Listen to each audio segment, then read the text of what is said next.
Gracefully and Frankly is extra thankful this week for you and for our sponsors. And for Gail posting this to thank Sierra Sil. She said, "Oh, Erin Davis, I have been telling whoever will listen to me about you and all the good things you represent." Well, Lisa, too. "I'm starting my 3rd bottle of Sierra Sil, and despite my pain that requires surgery, I'm feeling so much better thanks to you." Hug heart emoji. Sierra Sil is a natural anti-inflammatory you have to try. This is me talking now, not Gail. With their guarantee, you will feel a difference in 14 days or your money back, and you've got nothing to lose but the pain. Get yourself to their website, sierrasil.com, SIERRA like the mountains, SIL.com, and when you check out, use the code GF for 10% off.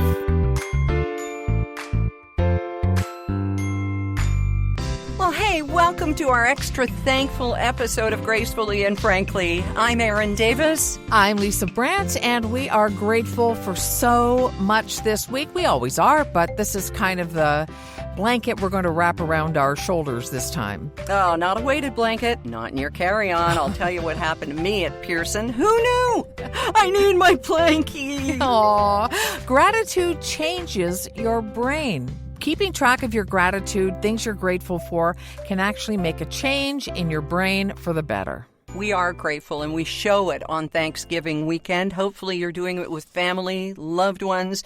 Sometimes those two cross over, sometimes they don't. Right. But if you're in charge of the turkey, we have a few little tips that might just help you. I'm not adept in the kitchen, but I do have a few tips, and Lisa's got some from experience. We're watching a couple of shows that it's rare. One of them, you and I have almost polar opposite opinions on, and another one, we are so aligned that we should have actually watched it together. And when we're together later this month, even in a hotel room for a couple of nights, you know we're going to have our envy pillows. You're darn tootin'. I'm trying not to toot when we're in a hotel room together. It's your darn tootin'. We as women, actually, she said, moving on deftly, we need more sleep than men, according to a Duke University study.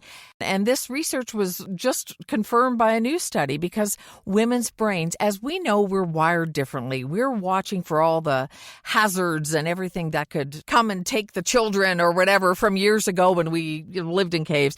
And so we use more of our brain than men all the time. It's official. So we need more sleep, 20 to 30 minutes more. So don't feel bad if you don't get up quite as early as your male partner does. At least do it on something comfortable like the Envy pillow that'll support your neck and support your face without smushing you into the pillow. Don't use one of those crummy, cheap, flat, awful, dumb pillows.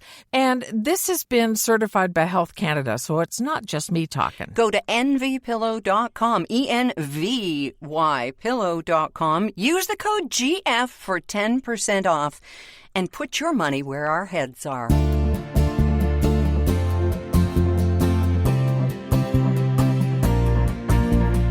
Well, here we are, Thursday before the long weekend. Remember how that used to feel?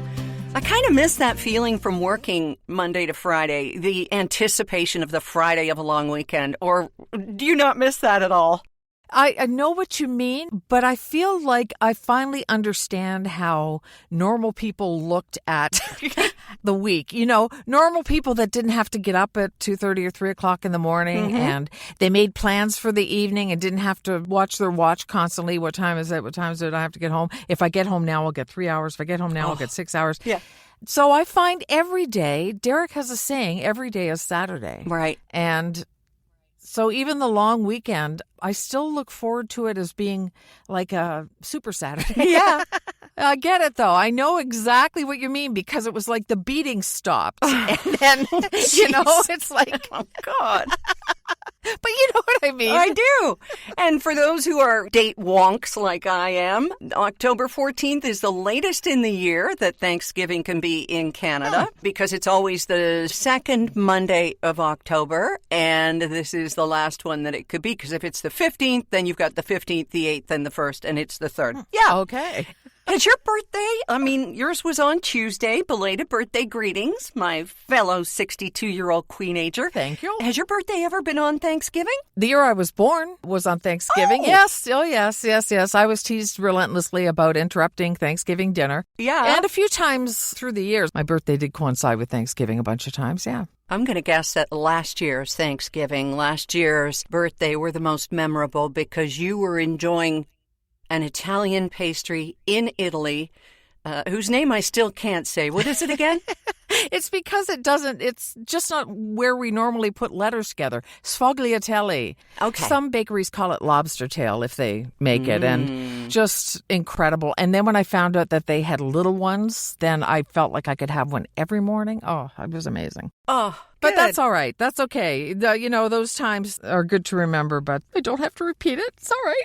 Yeah, well, you get the beautiful Ontario fall colors. We were a little early for them this year. I understand that the temperatures dropping a little bit in the past few days have been helpful for the colors. So describe it to us around Port Stanley there in beautiful southwestern Ontario on the shores of Lake Erie. Well, it's doing what you expect it to do. Its greens are turning to yellows and a bit of red, and it's just beautiful. We had dinner with friends the other night and took her a bouquet of fall color flowers, and she just kept saying, this is fall, and it really was. It was kind of a reddish, rustish, and a yellowish, and that's kind of what the trees are doing as well. But when those leaves fall, I feel like that woman, it was a commercial, I can't even remember who it was 4 years ago, and a leaf fell in front of her and she just started screaming hysterically. And that's exactly what I want to do. It's like, no, it's going to be over so quickly. We're going to be into winter, but I'm trying not to rush it, trying to live in the moment. Well, that's the thing about gratitude as well.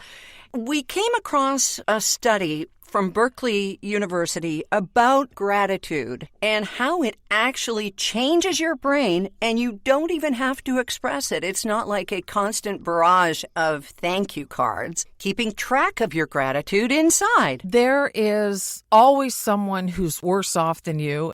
I don't ever want to look at somebody and go, well, compared to them, I'm doing great. But what you have, somebody else is striving for. Yeah. Even just going on our morning walk, I have to struggle with it sometimes. It's like, I don't want to go. We're going up that stupid hill and we're going to, But I always feel better afterwards. And if I just say to myself, I get to go on this walk rather than I have to, it's amazing how it changes everything. It sounds so simple, and it is so simple, but it changes everything. It really does. And when you think of people with mobility problems who need a walker or a cane or find the idea of a walk to be exhausting or intimidating, then it really does reset it all.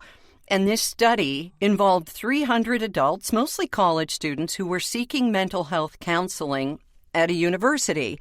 On average, they reported clinically low levels of mental health at that time. They were seeking counseling for issues related to depression and anxiety, something that, we have struggled with, that many, many people struggle with. Oh, yeah. So what they did is they had them write gratitude letters, and those who did reported significantly better mental health 4 weeks and 12 weeks after their writing exercise ended. So they're suggesting that gratitude writing can be beneficial not just for healthy, well-adjusted individuals, but also for those of us who struggle with mental health concerns. Yeah. So gratitude is that change in attitude, to sound like a coffee cup. But it's so true. I mean, gratitude journals are around and have taken off for a good reason, because we keep having to remind ourselves from the busyness of the day and the busyness of life, and this went wrong and that didn't happen. We have to remind ourselves of all the simplest of things are the things that we can be grateful for. Even just being alive, that's a miracle in itself. Sometimes it's hard to get to, is the only problem. Yeah. And can I suggest too that gratitude, as you say, it's changing I get to from I have to. But also, if you're really missing something, I think as humans, and this isn't part of the study, this is just, out of my little brain, as humans, we look back on things, generally speaking, with rose-colored glasses. And to use, let's say, radio as a career. I miss the people, I miss the fun, I miss the laughter. But if you stop and think about the things like you talked about, getting up at stupid o'clock in the morning and feeling like a zombie and always chained to the clock, the alarm and all of that, if you look back at those things, you go, hey, it wasn't perfect. It isn't that great thing that you've built up in your mind. And this doesn't apply to my radio life in so many ways. I mean, I had great people. I had a-holes, just like everybody does in their career and in their life and in their family. We won't name names, not this episode. But you know what I mean? We tend to look back with rose-colored glasses when sometimes we have to take those off. Here's the flip side to that, too, because when you have a kind of a crummy childhood for whatever reason, it can be the opposite, where you focus on, okay, they didn't do this. This didn't happen. I was never hugged. Nobody told me I was going to, whatever. But, my brother and I have talked about this because we had stuff happen in our childhood that was just bad parenting. And long ago, we've gotten past it. But you stop and you go, my dad worked like a demon just to keep us in clothes and food and everything else. He worked so hard. And my mom was always there. I mean, she wasn't always doing the right thing or whatever, but she was always there. You know what I mean? You can flip it around to go, we got all of this great stuff. Yeah, okay, there was that was crummy or whatever, but we made it through. I don't ever recall going to school naked or hungry. They provided all that stuff, and a lot of people don't even get that. So that's something that gratitude has done for me too. Yeah, all we have to do is look at the United States right now and in the aftermath of Hurricane Helene and Hurricane Milton this week, and just think, you know what, if it rains on our Thanksgiving weekend, it could be worse. So there's gratitude in that. And finally, on this particular gratitude article, it has lasting effects on the brain, Lisa. About 3 months after the psychotherapy sessions began, they took some people who wrote gratitude letters, compared with those who didn't do any writing, to see if their brains were any different. And they did an MRI, and yes, they could see the difference among those people who had written the gratitude letters. Greater activation in the medial prefrontal cortex. We all know what that is, of course. No, we don't. But it just means that it made a difference even months after simply expressing gratitude, and it could open the doors for better mental health over time. So there you go. Be grateful. And if you're like me, you'll focus on the thing on the turkey dinner or the dinner this weekend or the visit that didn't go right. But the important thing is you were together. And nobody died unless I was cooking, but I'm assuming that's not happening this weekend. We're going to our neighbors.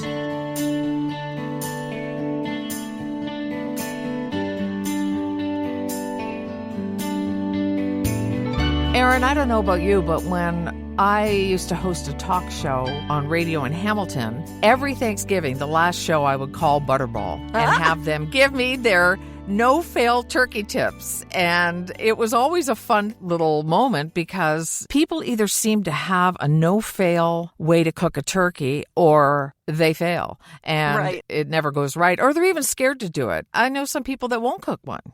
Wow. Yeah. I just follow the internet. I mean, if I had to, I'll be totally transparent here. Rob does the roasts and the things that go in the oven. My job is to swoop in and spice. I do everything. He'll prepare the bird, and then I just come along with about 8 different spices. My magic one is just a touch of curry, and it makes for a very colorful gravy.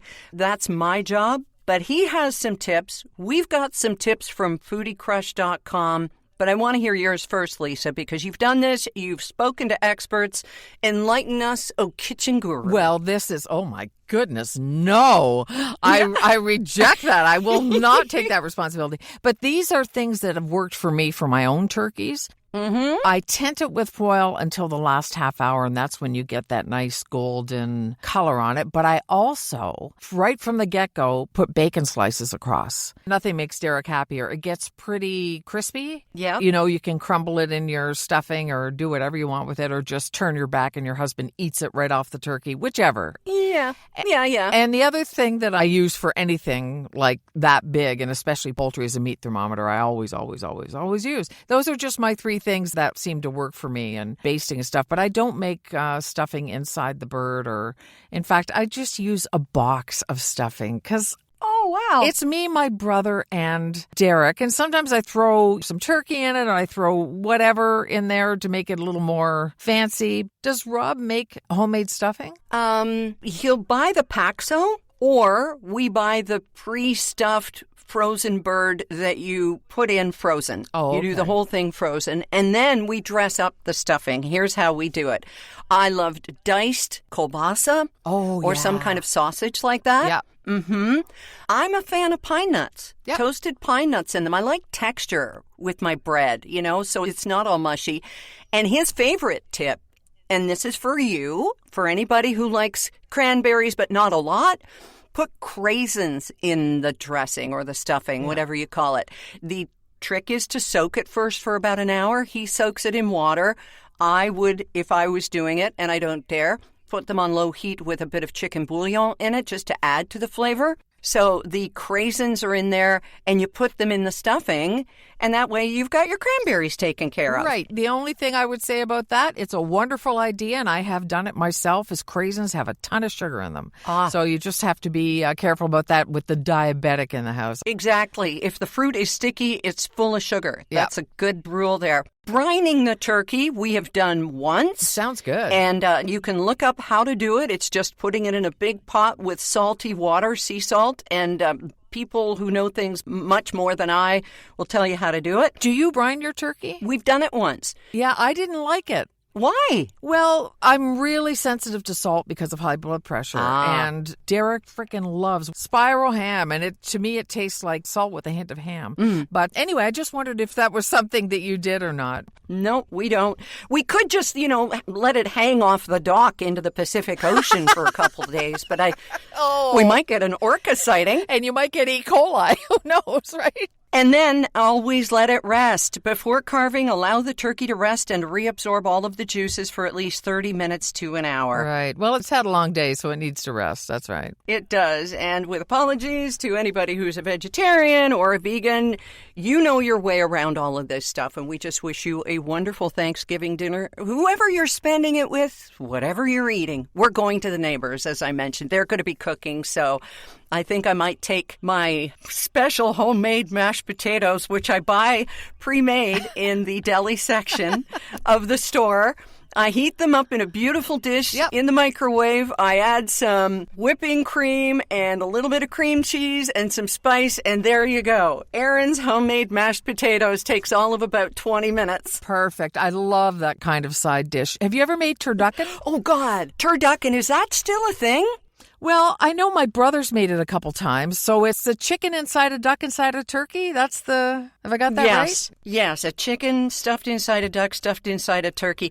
It was memorably the worst Thanksgiving dinner we ever had. Oh, it was way expensive. It was crazy expensive. Yeah. And we were up at the cottage having a celebration, and we thought, okay, let's do this. Nope. It didn't taste good. I don't know if it was in how Rob prepared it or what it was, but not again.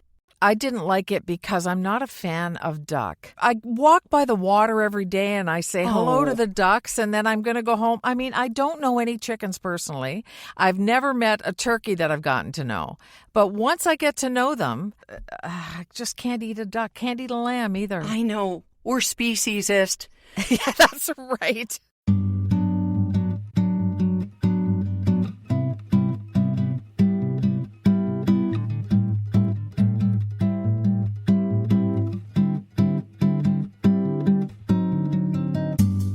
Hey, while we're talking about wrapping things in things, can I tell you that I finally found a problem with traveling with my weighted blanket? Oh, what happened? Well, as you know, I like to travel, and there are a few things I have to take with me. And one of them, of course, my Envy pillow, the travel one. But the other one is my weighted blanket. It's about 12 pounds. And we are very careful about how we pack because you don't want to go over the limit, right? Right. Oh, yeah. So we were coming back, and our daughter-in-law gave us a set of sheets she didn't want anymore. So we put those in the suitcase and thought, well, okay, let's put the weighted blanket in the carry-on because certainly it's liftable. It'll nestle my microphone in there nicely. But then we got to security at Pearson and got pulled aside, which we always do traveling with a microphone. but this time it was the weighted blanket. Go figure. How come? Well, that's what we asked. Apparently, she was rubbing it between her fingers and her thumb, and she said, "What's in this?" And Rob said, "Glass beads?" Yeah. Because that's what it is. They move around and they provide the weight within the quilted squares of the blanket. And she said no. I don't know if she thought that they had nitroglycerin in them or water or what it was, but no, it was a hard no. And he had to go back and check it as luggage, which meant it had no locks on it and it had some jewelry in it. Oh, so no. like, I got a little bit of jewelry with me, and it's in that carry-on. But on it went, and it came off too, so we were grateful. Oh, good. Yeah. Yeah, but that's a pain when you're, travel is enough of a blank show at the best of times and it's nerve-wracking, and even when things are going well, and then to have to do that. But I just don't understand why it's safer in cargo than it is in the cabin if there's something in your glass beads. It doesn't make sense to me. No, it doesn't. And it just kind of points to, and I don't know what would happen at other airports, but, the shoes on, the shoes off, you can have your jewelry on. Rob strips down to almost, anything. He takes his belt off, he takes everything off, and yet in other ones it's just like, yeah, just go through. Right. And now we're finding in Vancouver that the rules are changing to become more lax as well. You don't have to take all of your devices out of your carry-on and all of that. No more taking out the laptop and opening it and stuff. It's honestly, there could be an app, and there may be an app that tells you what the rules are at security for each airport. But that would be very helpful, don't you think? Yeah, it would be. And then it would probably be out of date. They'd need someone full-time just to keep updating it. It's kind of crazy. Well, if you need your weighted blanket when you come back to Ontario late in the month, I won't be able to, I actually could bring you one for the hotel, and then it lives in my guest bedroom or the Erin room, and you're welcome to use it when you're here. I would prefer you rename it Erin B&B, please. Okay. All right. I'll get a sign. Yeah, we're super excited. We're going to be together at the end of the month. I'm flying to Toronto to MC a big event for Excellence Canada, their 40th anniversary, which is pretty wonderful. And Lisa's coming along, and we're finally going to meet Kim and Kathy from Envy Pillow because they're going to be speaking as well. Can't wait for that. And then we're going off chez Lisa, and I will stay at the Airbnb at her home in Port Stanley. And we're going to do a Gracefully and Frankly live. We haven't decided just exactly how, when, where, and all of that, but we'll keep you posted, okay? Yeah. And details will be on our Gracefully Frankly Facebook page. That's right. It's a little tricky right now because it's the week of Halloween, so we're trying to figure out what will be best for everyone. And we'll let you know. We never know what's going to be best for everyone when we talk about shows that we've watched or things that we've enjoyed, but something we can always be thankful for is the plethora of entertainment that is available at our fingertips right now. Colin was in our hotel room in Ottawa a couple weeks ago, and I was about to take a doctor call on my computer, so I said, "Can you guys watch TV for a minute?" And he turned it on and he said, "It's only 29 channels. What are we supposed to watch?" And I'm thinking, kid, if you knew. Right. But of course, who's old? You don't want to do that. No, yeah, like, hey, kid, 3 channels and the president's doing a talk tonight. You can't watch anything. No. Can't watch Happy Days. My Right? life is ruined. That's Thanks, right. I hate you. Oh, my God. It's so true. Yeah. But you and I have both found a couple of things on Netflix that we wanted to. I hope you've got Netflix. If you do, you can get in on this. If you don't, just bear with us for a moment. And we shared our opinion on one and not on the other. So you go first. Ellen sort of had a comeback to say goodbye. So she's got this Netflix special where she talks about how she got kicked out of Hollywood again. And it's basically her saying goodbye to all of her fans. And I absolutely loved it. I thought it was fantastic. It was from the heart. She had some revelations. I mean, the woman has osteoporosis, and I felt like it was a ride with her on this show. And you watched it as well. And what did you think? I thought, and you and I rarely disagree on things, I thought it felt phoned in. I thought it felt like perfunctory, like she had to do it to finish off a contract with Netflix. I have no evidence of that, but that's how it felt. Wow. I couldn't get past the irony of her having a Netflix special, which most comedians would kill their grandmothers to have, to tell everybody she'd been kicked out of show business. I'm sorry, where are you doing this from? Are you doing this door to door? No, you're on Netflix. I respect her for wanting to wrap it up on her terms and say what she had to say, because so much of it was false, we think. Yeah. That's the thing, right? You don't know how much was false. Right. She did address it a little bit, right? Yeah. She said, she's impatient and she terrorized her staff and guests. Yeah, terrorized her staff. Yeah. And that she never aimed to be mean. And you know what else is funny, though? Having been a boss, a program director at a radio station, thinking at the time that everybody liked me and we got along, and finding out later that I was loathed by some of them, you just don't even realize it at the time unless somebody says something to you. And she had a staff of, like 130 or something, and who's going to go to the Star and say you're being a bully? It's a tough one, mostly for her employees, I guess. Yeah, and she comes out and said, nobody taught me how to be a boss. Well, you should have hired the right people to do it and had with you someone who would tell you that you were overstepping. Yeah, that's a good point. But she said, just because I'm the talent and it's my name on the show doesn't mean I should be the boss. Right. But I've heard other people say that too. But when they hand you the keys to the kingdom, imagine it's really hard to go, no. Pay me $30 million less and I'll take less responsibility and I'll just be a talking head. It's a tough one, but I really enjoyed it because I felt it was authentic. I didn't think it was phoned in at all. Maybe because I started drinking and doing heavy drugs again. I'm not sure. But no, I'm kidding. No. I didn't really laugh till the end, Lisa. None of it felt new to me or fresh or a new take on anything. But toward the end, it felt authentic. Okay. You know what worked for both of us? And generationally, too. Our daughter-in-law was watching this with her friend the other night, too. We just blazed through the Netflix series Nobody Wants This with Kristen Bell and Adam, not Adrian, Adam Brody. So good. Yeah. So good, so funny. It's so fresh. It's such a different take on a romance. There's nothing typical about it.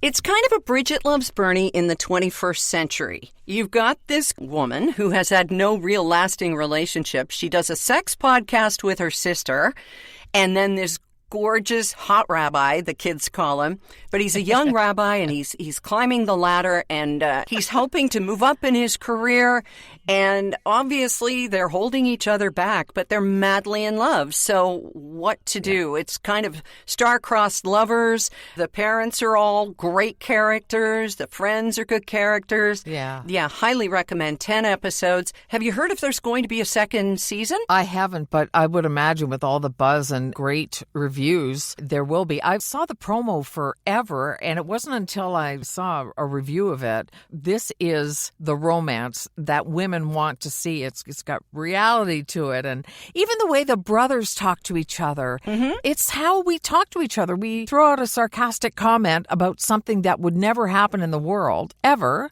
and then the other responds, and then you go on with your day. I just think it's brilliant. We'd love to hear your takes on Nobody Wants This on Netflix or Ellen or whatever you've watched lately that you love, because we're all in this together. Go to Gracefully and Frankly, our Facebook page. In addition to our Facebook page, we get emails at gracefullyfrankly@gmail.com, and that's something else we are super thankful for. We get the gamut, don't we, Erin? Oh, yeah. So we were talking the other day about dining alone and about being invisible and that kind of thing when you get to be a certain age. And we got this wonderful email from Diane. She says, I'm 71, and the other day I was sitting in my car waiting for my dog to be brought out to me from the groomer. A gentleman in his 50s walked out of the variety store, walked in front of my car, and stopped to say that I caught his eye, and he thought I looked like a movie star with my white hair and black glasses. He said I looked like Meryl Streep in The Devil Wears Prada. I thanked him, and he said, you're beautiful. I just had to tell you. Isn't that amazing? Diane's perspective is you're invisible if you make yourself invisible. She's out there with her white hair, her black glasses, looking dynamite, and I would live on that for the rest of my life. That would be in my gratitude journal, pinned to my mirror. Wow. etched in the inside of my glasses, everything. So pretty cool, huh? That's fantastic. Yeah. Our 73-year-old neighbor has silver hair, much like you've let yours grow into, which is just gorgeous, although you have some lowlights or highlights.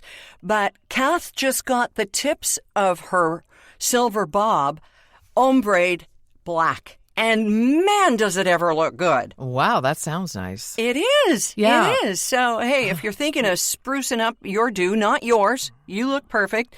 But anybody else who's rocking the white hair, you could do the dark tips. Just get them done professionally and make sure your hair is cut short, because when they cut it the next time, those expensive tips are going. That's a very good point. We'd love to feature an email every week on Gracefully and Frankly, so get them to us, gracefullyfrankly@gmail.com. And as we wrap up, you know what? I haven't asked you this week yet. How was your birthday Tuesday? Did you have cake? Did you get my card? No, I haven't got your card, actually. Okay, well, go check the mail. Okay, I'll go check the mail. I did get a cupcake, which is what I wanted. Good? Yeah, no, it was very nice. Low key. I mean, it didn't end with a 0 or a 5. So it's kind of like, yeah, good, you survived. Yay, whatever. I was with my favorite person and cat, so there you go. What more can I ask for? Ah, wonderful. And I'm assuming that's your husband, Derek. That is my husband, Derek. Oh, if my husband, Derek, finds out. No, it's my husband, Good. Derek. Yeah. Want to wrap up this week as we just wrap ourselves in the glory of Thanksgiving in Canada every year, and the bounty and the roadside stands and the beauty. Canada has been named one of the happiest countries in the world. One of the happiest countries in the world. And you know, you hear so much of this negative narrative that Canada is broken. And it'll never be perfect, because nothing is, but it's that striving for perfection that can only make us better. Yeah, and this has got a lot of credibility, too. It's National Geographic saying, you know, we do have a diverse culture here. We have a lot of people from all over, and that is a good thing, and lots to see, and I wouldn't want to live anywhere else. And I've been other places, you know, like you have, too, and we're so lucky to come back to Canada. And that's what the Prime Minister made clear when he was sitting down with Stephen Colbert, is that we are more of a mosaic, whereas the U.S. is a melting pot. And it's the mosaic that makes us special, I think. It is wonderful. It is. We are ranked 6th happiest country in the world out of 10, surpassing the Netherlands, New Zealand, Australia, and Denmark. Not quite happy enough to surpass Finland, Norway, Iceland, Switzerland, Denmark. So basically, we're the only other country on the list other than Australia that isn't from Europe. Wow. And thanks to MTL Blog, Montreal Blog, for that wonderful bit of information. It's a worthy follow, because there's always something great in it about Canada. Cool. Yeah, we're happy people. And baking up our turkeys. That just sounded wrong. Well, you are literally using bacon. You're baconing up your turkey, That's sister. Right. That's right. Yeah. Well, you have a good one at the Neighbors, and thanks for sharing your in-depth particular recipe about your potatoes. I'm going to follow that as well. Nothing to it, but don't tell anybody. That's the best. Bye. Bye.